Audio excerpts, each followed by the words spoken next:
Do'stlar, bugun 2024-yilda Instagram va portallarda masla so'zini trendga olib chiqqan inson Marat aka bilan Assalomu alaykum. kichik intervyu qilamiz. Sizlar, siz o'msizlar.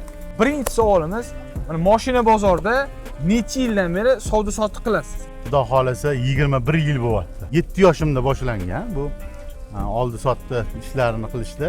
Blogerlikni kim tavsiya qildi yo o'zingizdan bo'ldimi? Yo'q, blogerlikni-chi bilasizmi, qiziq bo'lgan. Shu yerda ukalarim bilan o'tirganmiz, bir 5-6 ta bola gaplashib, endi Marat aka YouTube yurg'izyapsiz, mana YouTube. Endi Instagram yurg'izing. Instagram qanaqa bo'ladi? Men sizga Instagram ochib beraman, o'rgataman. Obunachilaringiz juda ko'p bo'lib ketadi. Qanaqa bo'lar ekan deganimda, mana hozir 6 ta odam o'tiribmiz. Mana sizga podpiska bosamiz, obuna bo'lamiz. Keyin sekin ko'rasiz, tomosha qilasiz. Keyin mayli deb rozi bo'ldim. Keyin Instagram ochdim. Ochganimga qancha? 2 yil bo'ldi. 2 yil bo'ldi.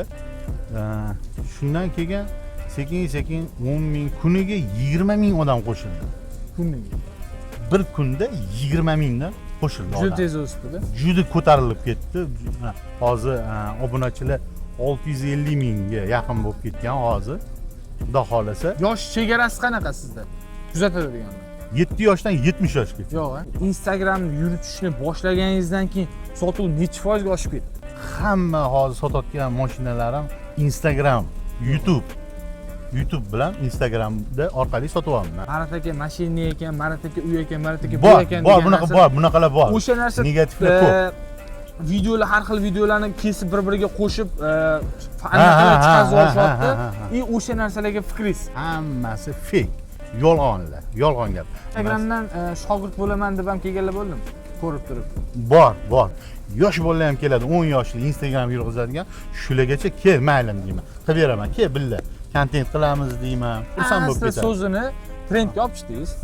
Xo'p, bu so'z o'zi chiqib ketishini bilarmidingiz yo Alloh taolodan bo'ldimi? Yo'q, Alloh taolodan.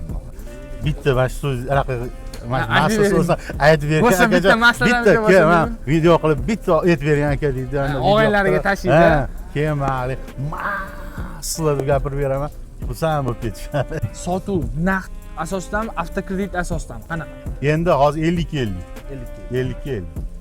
Naqddan bor 50 bank orqali ham kelishadi 50%. Ikkalasiga ham yuraverasiz. Ikkalasiga ham yuraman. Hozir kunda nechta sotuvda mashinangiz bor? Hozir bugungi kunda 22 ta. 22 ta.